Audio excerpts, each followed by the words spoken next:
Assalamualaikum warahmatullahi wabarakatuh. Berkat Tuhan mengalir atas hidup kita semua. Semoga semua makhluk hidup bahagia. Oke, terima kasih teman-teman yang sudah bergabung.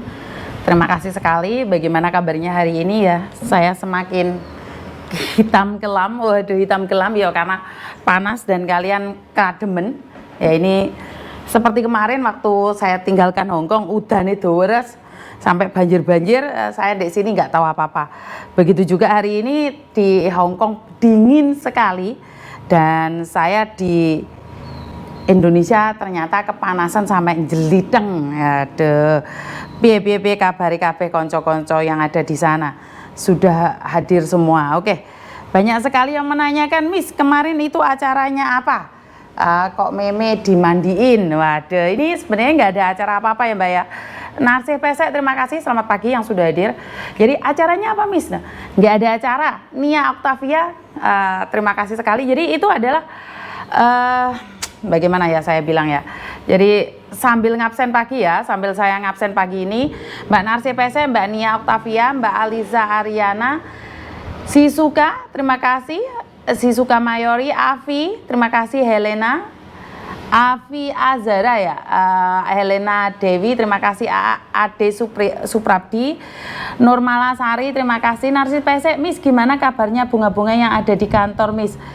Dona 123 pagi Miss. Kaisa Reza, Beni Wayai, good morning Miss. Siria Channel, kembang kumbuh, anakku bingung saya pingin tuku kembang ya karena kebiasaan boen punya kembang. Selamat pagi Mbak Saria Channel, Nahinata, terima kasih. Alicia Gairah Wilda, terima kasih. Mbak Kristiningsih, terima kasih. Mbak Sulis Agustin, terima kasih. Mbak Beni, store jempol Miss, sehat selalu. Mbak Watini, Mbak Kaisya, terima kasih, dan sukses selalu buat kalian. Mbak Ragil Semarang, Mbak Sri Minarni, Nuna Soju, terima kasih juga. Bahagia sekali saya bisa menyapa Nurmala Sari, Saria Channel, Taiwan hadir ya Miss. Nah, Angel Imut, selamat pagi Miss Yuni Saikong Nyimak, terima kasih. Banyak sekali yang menanyakan kenapa Miss Yuni nggak ngangkat telepon. Miss Yuni ngangkat telepon, tapi berhubung sekarang di Indonesia itu kangelan Mbak, sinyalnya Mbak. Walaupun kelihatan online itu yang jawabin Koko Thomas ya. Karena Koko Thomas punya akses WhatsApp saya. Jadi Koko Thomas tuh punya akses WhatsApp saya. Jadi kalau kalian kok kelihatan online Miss itu apakah Miss Yuni? Bukan, itu Koko Thomas. Koko Thomas itu bisa ngecek Facebook saya juga. Facebook, YouTube dan juga WhatsApp saya. Jadi kalau kalian mengira bahwa Miss Yuni semuanya itu Miss Yuni, enggak. Miss Yuni anaknya Miss Yuni juga bisa online. Karena Koko Thomas punya akses di Facebooknya Miss Yuni dan YouTube serta WhatsAppnya Miss Yuni. Oke. Mbak Kolifatu, terima kasih. Mbak Suparmi Emi, terima kasih. Lutfia Anggoro, JFF, terima kasih. Atik Nurpoint hadir Miss. Binti Adidi, terima kasih. Mbak Yumi Josan Miss, Tiu Kengleng Saria Channel. Oh, Miss Yuni di Indonesia, betul Mbak. Liu Zayan, akhirnya aku bisa mengikuti live Babune Cino. Waalaikumsalam yang dari Tiu Kengleng. Zia Kalisa, Kurnia Salsabila, waalaikumsalam. Mbak Sri Handayani, waalaikumsalam yang dari Ponorogo. Segar Arum, Sugeng Injing, Ragil Semarang, gimana kabarnya Mbak Yuni? Angel Imut, terima kasih sudah disebut, terima kasih sekali. Jadi kabar di Indonesia ya wis ngene iki nyantai, jadi sinyal juga nyantai. Ya keadaannya nyantai-nyantainya. Kasniti Kasih, terima kasih sekali. Jadi Mbak Lia sayang, terima kasih juga. Jadi banyak yang menanyakan. Waduh. Banyak yang menanyakan Miss, piye iki Miss, ana apa Miss, ana apa? Jadi Mbak Intan Sari, terima kasih ya. Jadi saya cuma pingin bilang kemarin itu kenapa meme mandi kembang? Ya, karena adat saya Jawa dan Madura saya masih kental Mbak. Dan ke-Chinesean saya juga kental. Jadi mau tidak mau, suka tidak suka, saya masih memakai tradisi-tradisi yang ada. Jadi kalau di Hongkong saya Lebaran Cina saya harus melakukan seperti ini, seperti itu tuh saya mengikuti tradisi keluarga saya. Jadi kemarin meme ruatan dan suatu saat Koko Thomas juga ruatan. Jadi kita kita selalu ada apa ya? Ada tradisi. Satu-satu tempat mungkin tidak sama, satu-satu tempat tidak sama, dan saya tidak bisa menjelaskannya untuk apa dan kenapa. Karena ini adalah tradisi keluarga kami. Jadi kami saat umur 17 tahun, walaupun anak satu tunggal itu harus diruat, punya anak 2 diruat, punya anak 3 diruat. Jadi ruat itu kayaknya rasa syukur ya, rasa syukur, terus ngingatin anak kita bahwa yang mori itu kan putih toh, artinya adalah ngingetin bahwa kita itu sebenarnya cuma dibungkus dengan mori aja. Kita nggak boleh sombong, nggak boleh sok pinter, nggak boleh sok tahu, nggak boleh sok apapun. Jadi mori putih itu ditutupkan pada muka, artinya adalah mengingatkan dia suatu saat di usia 17, kita sebagai keluarga sudah pernah mengingatkan dia. Seumur hidup dia pernah diingatkan oleh keluarga, bahkan keluarga memandikannya. Jadi itu ritual atau gimana, Miss? Kalau dibilang ritual enggak juga ya, karena itu adalah tradisi keluarga. Satu-satu keluarga mungkin beda, mungkin kalian keluargaku nggak gitu-gitu amat, Miss, ya nggak apa-apa. Memang satu-satu keluarga nggak sama. Jadi saya tidak bilang Miss Yuni kenapa harus seperti itu, harus seperti ini, ya nggak ada masalah kan. Satu-satu keluarga punya tradisinya masing-masing. Jadi buat teman-teman yang menanyakan kemarin, Meme kenapa harus mandi kembang? Ya karena itu tradisi keluarga kami, di mana kami ingin mengingatkan Meme. Oke, kamu sudah umur 17 tahun nih. Langkah apa yang ingin kamu buat? Setelah lulus SMA, apakah kamu ingin menikah atau kamu ingin kuliah? Itu hak. Jadi saya pribadi itu tidak pernah melarang anak saya melakukan apapun. Jadi anak saya itu berhak. Jadi kita mandiin bunga itu adalah ngelepas. Intinya adalah melepaskan dan mengingatkan dia bahwa kamu itu sudah 17 tahun, kamu berhak menentukan pilihanmu. Jika kamu ingin lanjut sekolah silahkan, kalau kamu ingin menikah silahkan. Karena saya beda dengan orang-orang lain ya, saya pribadi, saya tidak melarang anak saya, kamu nggak boleh ini seperti itu, enggak. Saya selalu katakan sama Meme, kamu boleh seperti ini. Tapi kalau kamu seperti ini, resikonya seperti ini. Tapi kalau kamu seperti ini, resikonya seperti ini. Jadi kami sebagai orang tua hanya punya mandat untuk mengingatkan. Kita nggak bisa melarang anak saya melakukan sesuatu. Kita soalnya nggak bisa stealing dia, nyolong Miss, no. Nyeteling gitu Mbak, apa ya maksudnya mendelokkan setiap hari kan nggak bisa. Anak saya juga berhak dong untuk bahagia, dia juga berhak untuk mencari teman, dia berhak untuk keluar, dia berhak apapun. Cuman kami sebagai keluarga pernah mengingatkan dia, oke, di usiamu 17 tahun, ingat kita mandiin kamu satu keluarga, mandi bunga. Jadi kami udah mandiin kamu dengan bunga, artinya adalah kamu harus tahu bahwa saat kami memandikan bunga, kamu sudah dewasa dan kamu berhak menentukan pilihanmu sendiri. Seandainya pilihanmu salah, yang tanggung resiko adalah kamu, bukan kita, Mbak. Jadi saya selalu mengingatkan, kalau kamu pacaran, hamil, sebelum menikah, itu resikonya ada di kamu, bukan saya loh. Saya punya anak cewek loh. Saya katakan, resikonya bukan saya, yang malu kamu kok. Yang melahirkan kamu, bukan saya. Saya ngomong kayak gitu sama anak saya. Kalau kamu menikah muda, jangan menyesal. Kalau kamu tua, kamu tidak bisa bekerja, atau akhirnya kamu sama seperti mbokmu harus merantau ke luar negeri dan meninggalkan anak-anakmu. Jadi saya pribadi itu lebih open. Begitu juga dengan Thomas. Saya katakan sama Thomas, dulu saya melarang dia berpacaran dengan cewek dari Taiwan karena saya memang tidak ingin anak laki-laki saya ikut istrinya. Saya itu tidak ingin anak laki-laki saya itu ikut istrinya, apalagi di Taiwan. Jadi saya bilang sama anak saya, kalau kamu teruskan sama pacarmu yang di Taiwan silakan. Tapi saya tidak merestui. Akhirnya putus. Dan sekarang aku bilang sama dia, kalau kamu ingin menikah ya, saya pribadi ini menginginkan kamu nikah sama orang Indonesia. Secara pribadi saya menginginkan Thomas nikah sama orang Indonesia. Tapi sekali lagi itu jodoh, Tuhan yang ngatur. Jadi saya tidak pernah memaksa anak-anak saya dengan cara saya. Cuman saya sudah mengingatkan, kalau kamu seperti ini maka akan seperti itu. Kalau kamu seperti itu maka akan seperti ini. Aku juga tegas sama adikku, sekolah, kuliah aku semua tanggung. Lepas lulus kamu mau bagaimana terserah. Yang penting buatlah bangga keluarga, itu saja. Alhamdulillah lulus kuliah langsung kerja. Always support you Miss Yuni. Oke, Miss Yuni dulu kerja di Hong Kong 2 kali, tidak pernah finish 2 tahun. Tapi pas daftar lagi ketiga katanya saya di backlist. Di Indo saya sudah pulang 5 tahun, pas daftar lagi ke Hong Kong malah ditolak beberapa PT. Iya Mbak, karena takut datamu nggak bisa masuk juga. Pagi Miss, terima kasih. Jadi banyak nih teman-teman yang apa ya, ini harus contoh Miss Yuni biar anak nggak tertekan. Iya Mbak, akhir-akhir ini kita menuntut anak kita sempurna, tapi kita lupa bahwa kita itu merantau jauh dari keluarga dan anak-anak kita sendiri di rumah. Jadi ruatan ini hanya untuk mengingatkan anak saya bahwa kami sekeluarga ada untukmu, kami ada buat kamu, tapi langkahmu yang menentukan itu adalah kamu sendiri. Ini nggak ditanyakan lagi ya. Kenapa Miss? Itu ritual atau apa? Nggak ada. Jadi kalau ritual kan harus malam Jumat Kliwon jam 12 malam atau seperti apa ya? Ini enggak. Ini keluarga kami selalu mengingatkan saat berumur 17 tahun itu mandi kembang, dan seluruh anggota keluarga harus ikut menyiram. Kenapa? Agar dia ingat seumur hidupnya dia pernah dimandiin bunga sama keluarganya di dalam mori.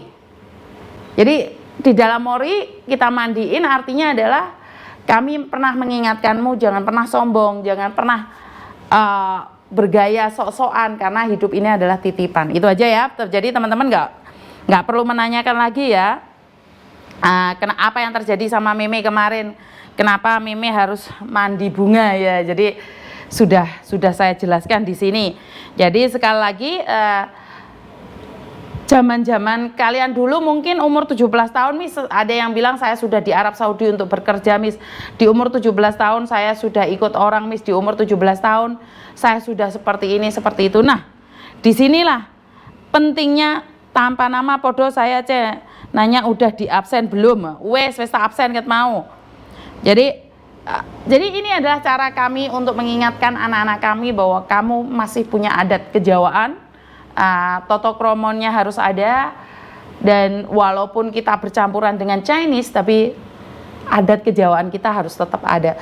Saat saya ada di Hong Kong, saya tetap memakai tradisi-tradisi Jawa saya, tradisi Chinese saya masih tetap pakai. Jadi ada yang bilang nih, Meme kemarin jualan makanan itu kok anaknya di Pulau Soro kongkon dodolan di sekolahan, uang tuane di luar negeri kok nggak ngekei uang buat anak-anaknya. Ini tanggapan yang salah ya. Jadi anak lebih bisa punya tanggung jawab dan terarah. Betul Mbak. Pagi Miss Yuni ketinggalan live, semoga Miss Yuni sehat selalu. Terima kasih sekali. Salam adem, salam panas Mbak, keringetan gobios nih gini. Jadi buat teman-teman,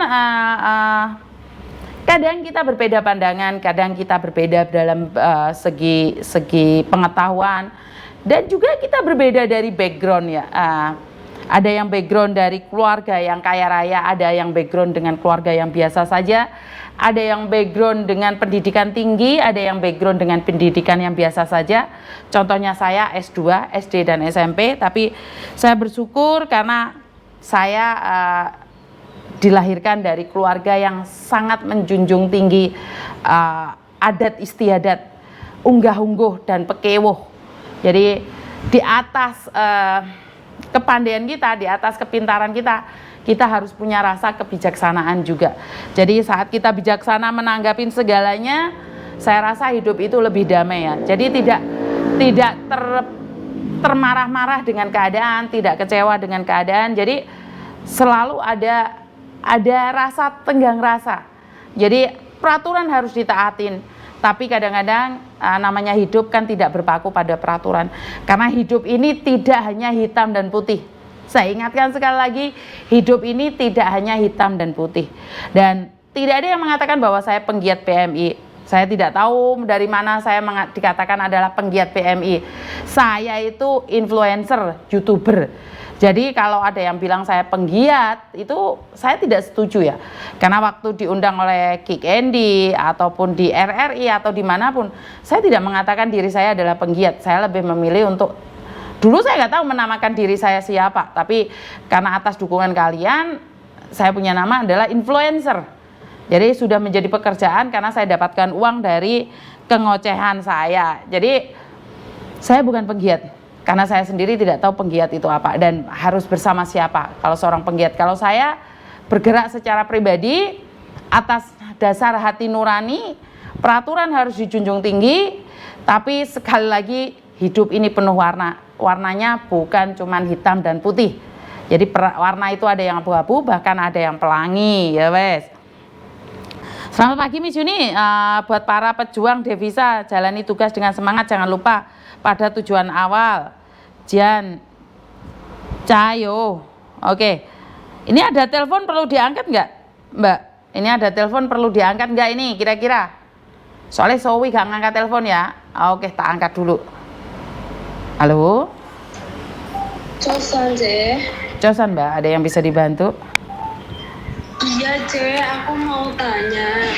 Kan sekarang mau paket ke Indonesia kan perlu KTLN, perlu paspor, perlu KTP. Itu apa nggak bahaya ya, Je? Kan itu data pribadi. Sebentar, Mbak, tapi kamu tahu kan setiap kali telepon masuk ke saya secara langsung dan tidak langsung masuk YouTube sama di Facebook. Jadi hati-hati jangan pernah menyebut nama siapapun termasuk namamu sendiri karena saya tidak ingin setelah viral kalian minta take down. Oke. Ini banyak sekali yang ditanyakan sama saya kenapa kok paspor, KTP, kontrak kerja diberikan pada kurir. Iya, Je, semua bertanya-tanya loh, Je, ini. Ini yang saya tanyakan, Mbak. Saya sendiri bertanya, kenapa mereka harus mempertanyakan itu, bukankah mereka bilang sudah terkonek dengan BP2MI? Karena ini yang ingin saya bahas ya, Mbak ya. Karena secara langsung dan tidak langsung saya tuh dulu pembantu saya itu tidak tahu konek apa enggak sama BP2MI. Kan saya nggak tahu. Waktu saya pertama kali pulang ke Indonesia, itu saya datang ke ruang database-nya BP2MI. Mbak, gunamu ruangnya loh, Mbak. Aku gak krungu. Oh, masa, Je? Aku ini lagi nganterin anak. Aku tak delik. Ono musik ya, Iya, Je, sekarang. Oke. Soalnya ono musik ya. Oh, di mall loh, Je. Ntar dulu ya, Je. Oke. Soalnya kenapa? Iya, Karena kalau terkonek itu secara langsung. Oke, mungkin sampai dengarkan live-ku aja, Mbak. Ntar sampai tak telepon lagi. Iya, Je. Soalnya musikmu banter lah. Oh, apa aku ke Jisoo ya, Je? Ntar dulu, Je. Aku tak ke Jisoo. Oke, kamu dengarkan aja ya. Soalnya di Jisoo yo mestinya yo no musik ya, Mbak. Oh, sini oke loh. Oke, jadi ini yang saya tanyakan ya. Kenapa kurir itu minta paspor kalian, KTP, kontrak kerja? Ini menurut saya pribadi itu bahaya loh. Iya, Je. Kemarin itu ada yang nanya sama saya karena saya pikir bahwa itu sudah terkonek dengan KJRI dan BP2MI itu udah connect.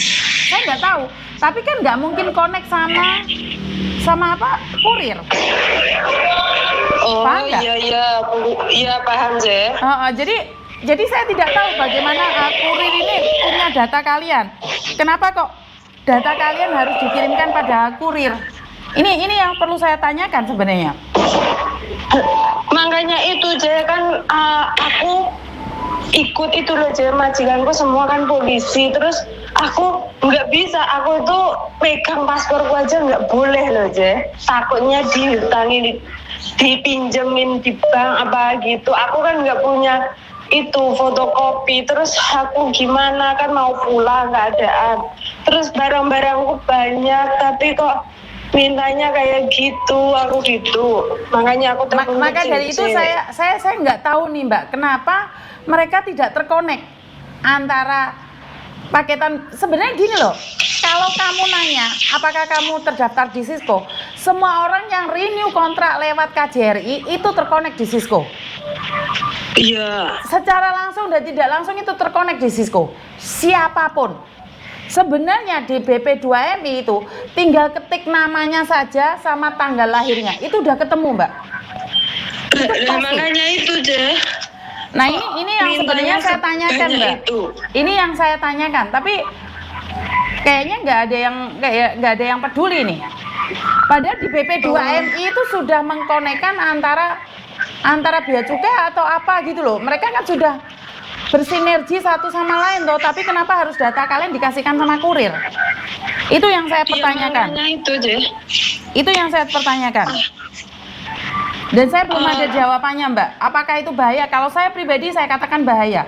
Karena pihak kurir itu tidak seharusnya mengetahui data-datamu. Yang penting nomor paspor sudah dikasihkan, namamu sudah dikasihkan, saya serasa itu sudah terkonek. Oh oke Je, terus dianya minta foto minta foto di WhatsApp loh. Nah itu yang saya tidak berani jawab, Mbak. Karena kalau saya pribadi itu nggak boleh, tapi mereka nggak mau market kamu nggak ada itunya. Karena mereka berpikir mereka tidak tahu. Karena mereka mikir bahwa mereka tidak tahu apakah kamu pembantu atau bukan. Oh gitu. Tapi kok minjamnya kayak gitu ya aku ya nggak berani Je, mendingan nggak usah pakai tuh Je kalau kayak gitu, itu kan bahaya toh. Karena itu saya lebih menyarankan kalian nggak usah pakai toh.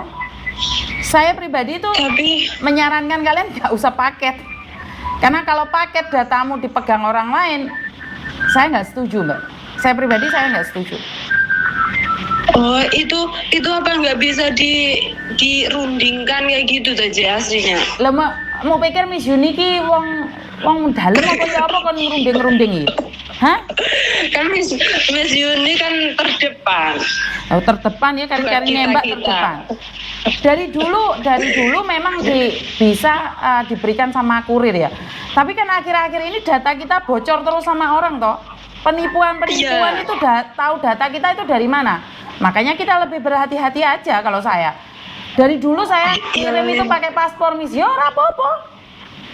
Sementing datamu gak dikene wong liya. Makanya Je, itu gimana ya Je? Ya saya selalu bilang nggak usah paket, kirim mentahnya aja. Tak kasih tahu Mbak, Indonesia apapun itu ada Mbak. Tak kasih tahu Indonesia apapun ada. Karinari duwe. Indonesia ya apapun ada. Karinari duwe, wis ora usah paket. Ya, tapi udah terlanjur menumpuk loh Je, gimana? Yo ngelundasku Mbak. Ngelundasku. Kan kalau belum terlanjur menumpuk aku ya enggak saya tak tanyain barang yang bisa dikirim mendapatkan kegratisan dari bea cukai cuma 15 lembar. Bajumu seharat-harat. Kirim paketnya larang. Ra rugi gue. Terserah lah, sampai sini cuma ngingetin loh.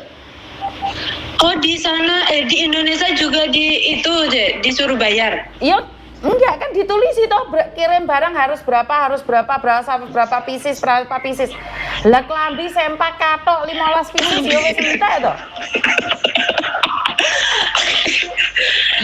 Makanya itu ntar apalagi kan itu tuh tasku kan dari majikan itu toh, tasku kan ada brandnya, ntar malah aku disuruh bayar bea cukai itu pastinya.